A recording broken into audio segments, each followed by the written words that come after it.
மோடி வந்து ஜெகநாதர் கோயில் சாய் வந்து தமிழரோட இருக்குது அப்படின்னு சொல்லியிருந்தாரு.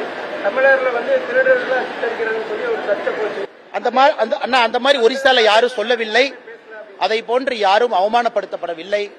ஒரிசாவிலே கேட்கப்பட்ட கேள்வி, ஒரியாவை ஆளுவதற்கு யாருக்கு தகுதி இருக்கிறது என்பதுதான் ஒரிசால கேட்கப்பட்ட கேள்வி. அதே கேள்வி எனக்கு திமுக கேட்கிறாங்க, டெபினிஷன் கொடுக்கட்டும். அப்ப தமிழ்நாட்டில் இருக்குன்னா ஒரிசால இருக்குன்னு நான் ஒத்துக்கிறேன். இன்னைக்கு திராவிட முன்னேற்ற கழகத்தினுடைய தலைவர் திரு ஸ்டாலின் அவர்கள் நார்த் இந்தியால பிறந்து ஒருத்தவங்க இன்னைக்கு தமிழ்நாட்டில் வந்திருக்கிறாங்க, குடும்பமா ஷிஃப்ட் ஆயிருக்கிறாங்க கடந்த 10 வருஷத்துல.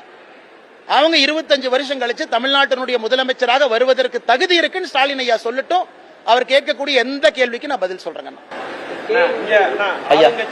மீறி இங்க வந்து இந்த வாக்காளர் தீவிர சீர்திருத்தம் சார், அது வந்து இங்க வந்து நடைமுறையில் வருமானம். எலெக்ஷன் கமிஷனுடைய லெட்டர் பாத்தீங்கன்னா மாநிலத்தினுடைய சிஇஓ சீஃப் எலக்ட்ரல் ஆபீசர் திரு பட்நாயக் அவர்களுக்கு அதிகாரம் கொடுத்திருக்கிறாங்க. உடனடியாக அந்த ப்ராசஸ் அவங்க டேக் ஓவர் பண்ணிக்கணும். இது சம்பந்தப்பட்ட எந்த அதிகாரையும் மாநில அரசு டிரான்ஸ்பர் பண்ணக்கூடாது எலெக்ஷன் கமிஷனுடைய அனுமதி இல்லாம. அதே நேரத்தில் உடனடியாக விரைவில் என்கின்ற வார்த்தையை பயன்படுத்தி இருக்கிறாங்க. இப்ப நான் சொன்ன போஸ்ட் எல்லாமே ஃபில் பண்ணணும். Booth level agent, booth level ஆபீசர்ல இருந்து எல்லாத்தையும் ஃபில் பண்ணணும். Electoral registration officer, assistant electoral registration ஆபீசர்லாம் இது மாநில அரசினுடைய கடமை. காரணம், தேர்தல் ஆணையத்தை பொறுத்தவரை article 324 1950 representation of people act, இதுக்கு மத்திய தேர்தல் ஆணையத்திற்கு அதிகாரம் இருக்கு. இதையும் தாண்டி திராவிட முன்னேற்ற கழகம் குழப்பத்தை ஏற்படுத்தால் நேரடியாக எலெக்ஷன் கமிஷனை தலையிட்டு இது நடத்த வேண்டும் என்பதும் எங்களுடைய எதிர்பார்ப்பு. யாருக்கு அதிகாரம் இல்லைங்கன்னா அவங்க பதவியை ரிசைன் பண்ணிட்டு வீட்டுக்கு போனுங்கண்ணா. இதை நடத்துவதற்கு விடமாட்டோம் என்று ஏதாவது ஒரு அமைச்சர் சொன்னாங்கன்னா அரசியலமைப்பு சட்டத்துக்கு எதிராக பேசுகின்றார்கள். உடனடியாக அவர்களை தகுதி நீக்கம் செய்யப்பட்டு வீட்டுக்கு அனுப்பணும். நான் சொல்ல, கான்ஸ்டிடியூஷன் ஆஃப் இந்தியா சொல்லும்.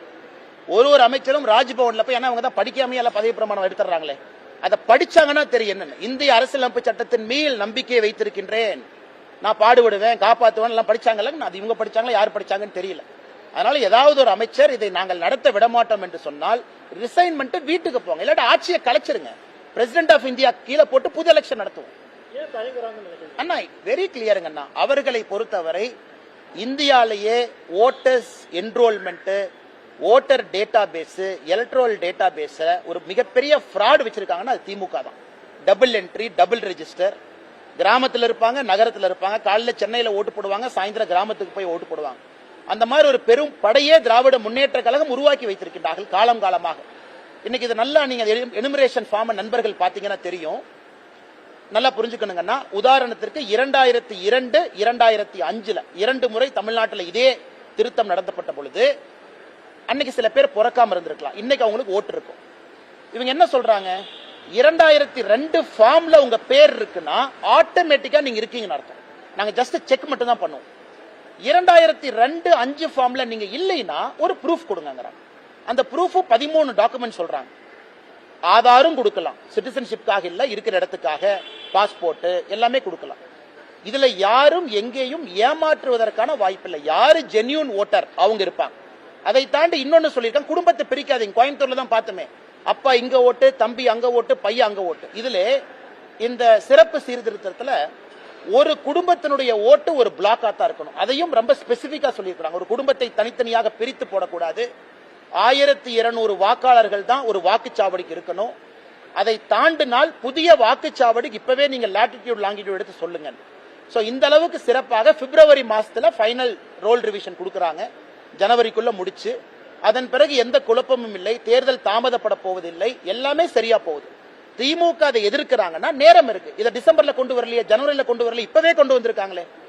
அவ்வளவு நேரம் கொடுத்திருக்காங்களே. 1 மாசம் நம்ம கொடுத்திருக்காங்க.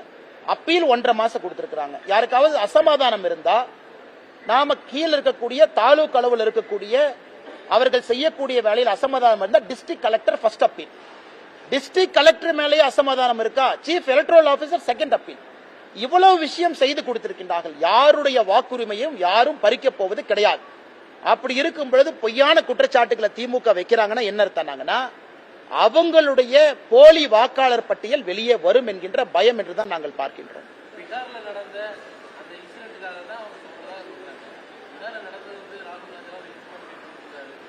உங்க பாப்பா வாங்கினா இங்க பார்த்தோம். ஆனா பீகாரை பொறுத்தவரை நல்லா இருக்கணும். பீகாரை பொறுத்தவரை அதான் நான் ஏற்கனவே ஆரம்பத்தில் சொன்னங்கன்னா, பீகாரில் இந்த சர் எக்ஸைஸ் சிறப்பு வாக்காளர் திருத்தம் நடந்து முடிந்த பிறகு ஒரு அப்பீல் கூட வரல. முழுமையாக ஃபைனல் டிராஃப்ட் ரோல பப்ளிஷ் செய்த பிறகு ஒருத்தர் வரல. காங்கிரஸ் கட்சி இவ்வளவு சொல்றாங்களேன்னா, இன்னைக்கு காங்கிரஸ் கட்சி பீகார் எலெக்ஷன் இன்னும் 5 நாள் இருக்குங்க, எலெக்ஷன் முடியறக்கு, பிரச்சாரம் முடியறக்கு. இத்தனை நாட்களா காங்கிரஸ் கட்சி ஒருத்தரை கொண்டு வந்து காட்டல இவர் நியாயமா ஓட்டு போட்டிருக்கணும், நீக்கிட்டாங்க. கிடையாது. இத்தனை பேசி அரசியல் கட்சிகள் இன்னைக்கு பீகார்ல ஒருவர் கூட தேவையில்லாம இவங்களை நீக்கிட்டாங்க, பொய் சொல்லிட்டான்னு கிடையாது, ஒண்ணுமே கிடையாது. Zero appeal. அப்படி இருக்கும் பொழுது பீகார்ல மிக சுத்தமாக நேர்த்தியாக நடத்தி இருக்கின்றார். அதுல உச்சநீதிமன்றமும் தலையிட்டு சில விஷயங்களை சொல்லி இருக்கிறாங்க. ஆதார வச்சுக்குங்க. முதல்ல எலெக்ஷன் கமிஷன் ஆதாருக்கு ஒத்துக்கல. ஆதார் குடியுரிமைக்கான அடிப்படை இல்லை, ஆனா வசிப்பிடத்துக்கான அடிப்படையா வச்சுக்கங்க. அதையும் தலைமை தேர்தல் ஆணையம் என்ன பண்ணிருக்காங்கன்னா, தமிழ்நாட்டுக்கு அனுப்பி இருக்கக்கூடிய லெட்டர்ல 12வது எவிடன்ஸா சேர்த்திருக்கிறாங்க. ஆதார் கொடுத்தாலும் ஓகேங்கிறாங்க. இவ்வளவு சிறப்பாக நடக்கக்கூடியது இதற்கு முன்பு 2002 தமிழ்நாட்டில் நடந்திருக்கு. நான் புதுசு கிடையாது. 197 தொகுதி, 2005 37 தொகுதி, 234 தொகுதியிலையும் தமிழ்நாட்டில் நாம் இது நடத்தி இருக்கோம். இது புதிது கிடையாது. 20 ஆண்டுகள் கழித்து மறுபடியும் நடத்துறோம். சுதந்திரத்திற்கு பிறகு 8 முறைக்கு மேல நடத்தி இருக்கின்றோம். அதனால் திராவிட முன்னேற்ற கழகம் அண்ணன் RS பாரதி அவர்கள் என்ன சொன்னாங்கன்னா, காலம் குறைவா இருக்கு, இப்பது கொண்டு வர்றீங்க. அதைத்தான் தேர்தல் ஆணையம் சொல்லிட்டாங்க. இந்தியா முழுவதும் கொண்டு வர்றோம். இன்னைக்கு 12, பீகாரோட சேர்த்து 13. அசாமை பொறுத்தவரை அவர்களுக்கு தேர்தல் நம்மோடு இருந்தாலும் கூட அவர்களுடைய குடியுரிமை சட்டத்தில் ஒரு வித்தியாசம் இருக்கு. காரணம், அசாம் அக்காடு 1971 வந்தனால அசாமுக்கு தனியா கொண்டு வர போறாங்க. இந்தியா முழுவதும் கொண்டு வர்றோம். இது phase 2. phase 3ல மிச்ச மாநிலங்கள் வரும் என்று சொன்ன பிறகு கூட எதற்காக திராவிட முன்னேற்ற கழகம் தமிழ்நாட்டுக்கு மட்டும் கொண்டு வர்றாங்கன்னு ஒரு பொய்யும் புரளையும் கிளப்பி கொண்டிருக்கின்றார்.